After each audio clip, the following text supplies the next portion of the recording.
Baik, hari ini kita akan membahas tentang teori bilangan, tapi yang akan kita bahas adalah modulo dan kekongruenan bilangan. Nah, sebelumnya kita lihat dulu teori bilangan itu gimana sih? Sebenarnya ada banyak materi, submateri. Jadi, yang pertama ada himpunan bilangan, ada keterbagian, algoritma keterbagian, bilangan prima, teorema dasar aritmatika, terus ada KPK dan FPB yang nantinya dipakai dicari dengan menggunakan algoritma Euclid ya, karena biasanya kan KPK sama FPB dari bilangan yang gede banget itu dan susah, maka kita pakai algoritma Euclid.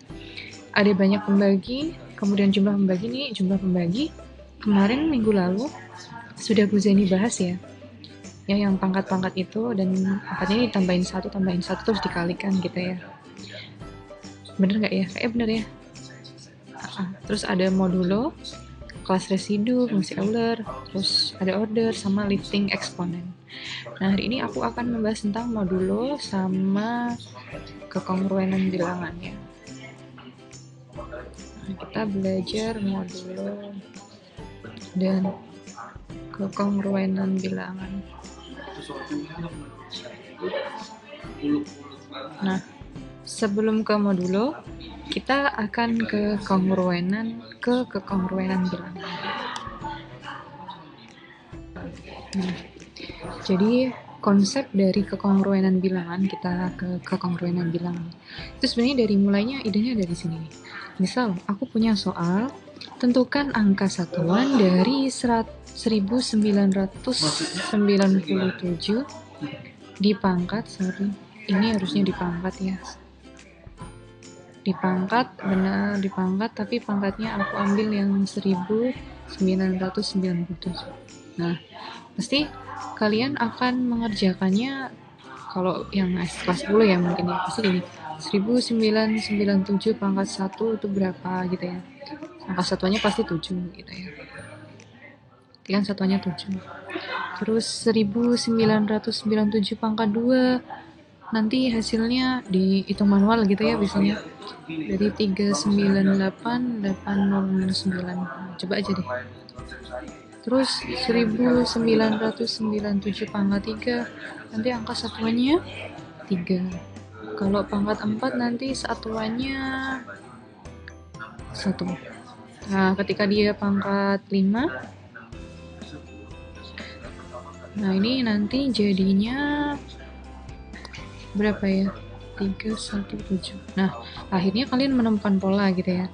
Kalian menemukan pola, oh ternyata dia akan kembali setelah hitungan keempat gitu, balik lagi gitu ya. Akhirnya kalian mikir kan, jadi angka satuannya nanti tinggal diginiin aja Bu, 1997 dibagi 4 itu dapat berapa gitu ya. Dapat berapa nih? 4, 16, 39 bagi 4 itu 9, ini 36, ini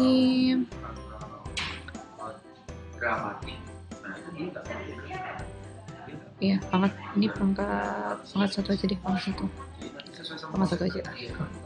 9 kurangin 6 itu 3, 1 ini 7, 28, ini 3 ya.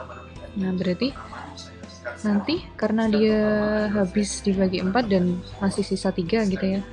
Nah, berarti kan bagiannya udah 4, terus hitungan ketiga kan, berarti 7, 9, 3 gitu ya.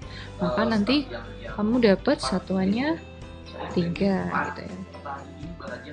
Nah, tapi kemudian dari sini ada masalah muncul. Masalah muncul seperti ini. Tentukan 2 angka terakhir dari 2 pangkat 2003. Nah, ini gimana ya? Susah sekali kan? Ya mungkin yang belum terbiasa ya. Maka, nah di sini idenya. Ya. Oh iya. Oke. Baik, biasanya kekongruenan modulo ini dikenal, kekongruenan biasanya dikenal dengan kekongruenan modulo. Ya. Nah, Kalau modulo itu sebenarnya apa sih modulo? Modulo itu sebenarnya kayak sisa hasil bagi, ya.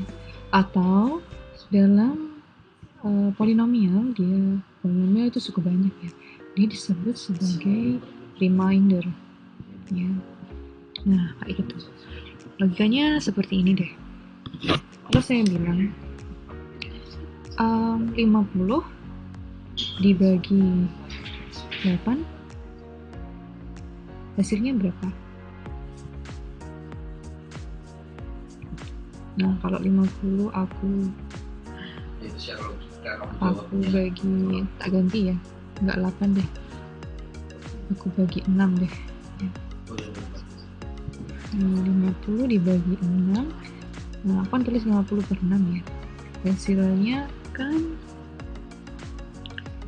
berapa? 7, sisa 8 gitu ya. Ya kan kalau dipakai ini 50 bagi 6 kan 7, 7 kali 6 per 2 sisanya 8 kan gitu ya. Maka 50 ini disebut sebagai yang dibagi, atau bahasa Inggrisnya dividend. Kalau 6 ini pembagi atau divisor. Nah, yang ini hasil atau quotient. Kemudian 8 ini kan sisa ya, atau remainder kan.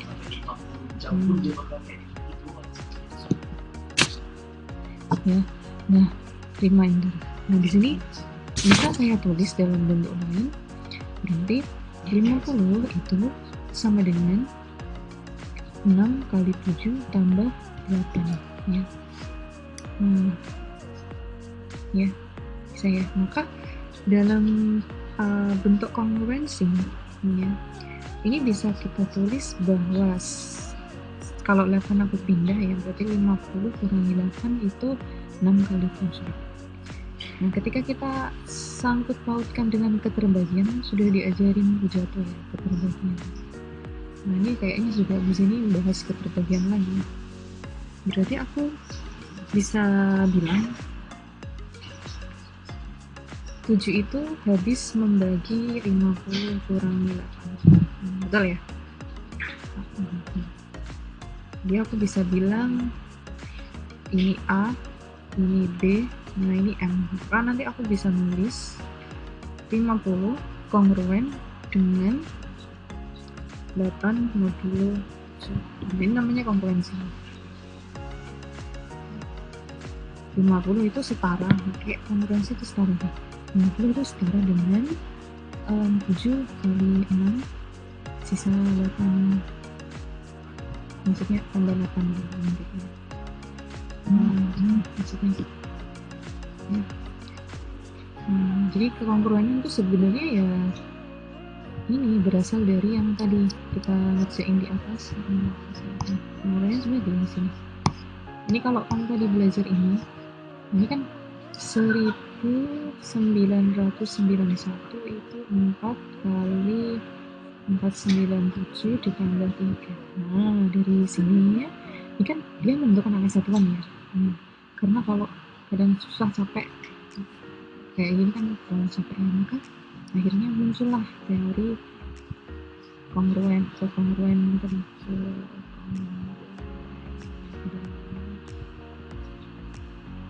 Gitu. 91 ini kongruen dengan itu. Kongruen itu bisa kan yang sama. Oke. Bisa dipahami dulu.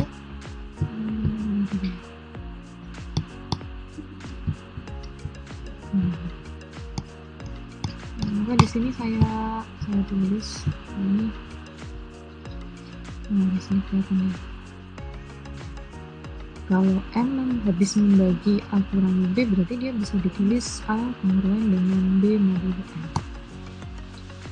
Jadi benar ya.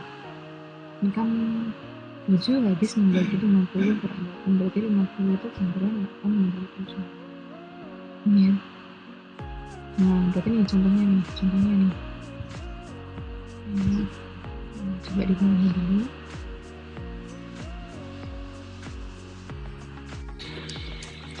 Oke, kita lihat contohnya ya.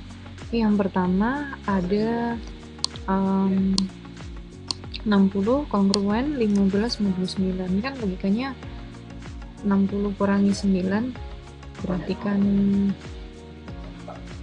sorry 60 kurangi 15 itu sama dengan 45 ya, benar ya, 55 ya, 55 ya,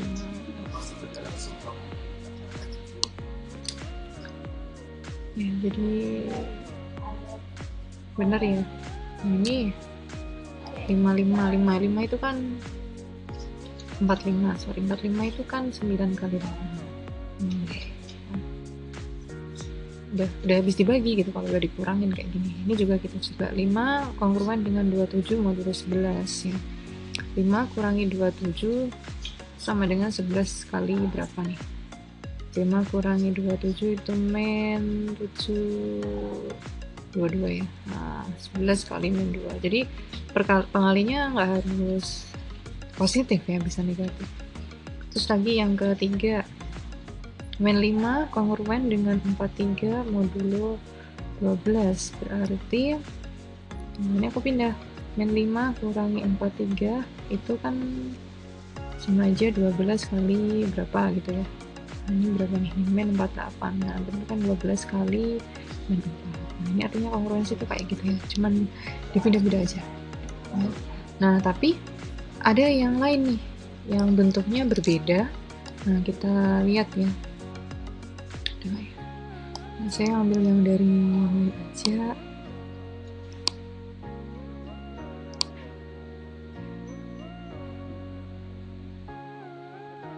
Jadi kalau ini kan kongruensi ya, beda dengan sama dengan kayak gini ya. Kalau saya tulis 25 mod 4, ini maksudnya gini. Kalau ada bentuk lain, saya tulis di sini ya. Ini bentuk lain. Kalau dia bilang 25 mod 4, nah itu kan berarti 25 dibagi 4 itu berapa? 6 ya, 6 sisa 1, berarti ini 1 gitu. Tapi kalau dalam bentuk kongruensi berarti dibuat bentuk lainnya adalah 25 itu kongruen dengan 1, benar ya, modulo 4 gitu. Jadi bentuk lain kongruensi kalau ditulis modulo tuh kayak di atas, 25 mod 4 hasilnya 1, berarti 25 kongruen dengan 1 modulo 4. Oke, berarti ini kan contoh 1 ya. Contoh yang lain, kalau ada kalimat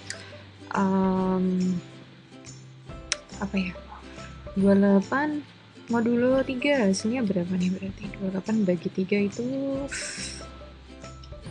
7, 6, 8, 9 ya. 9 sisa 1. Nah, berarti gitu ya. 30 modulo 4 berarti dapatnya kan 7, berarti 2. Nah, maka kalau dibentuk kongruennya berarti gimana? 28 kongruen dengan 1 modulo 3, benar ya? Kan 28 kurangi 1 itu 7. 27. Nah, 27 kan 3 kali 9. Ini berarti 30 itu kongruen dengan 2 modulo 4. Benar ya? 30 kurangi 2 kan 28. 28 itu kan 4 kali 7. Nah, kayak gitu nih konsep modulo aja ya.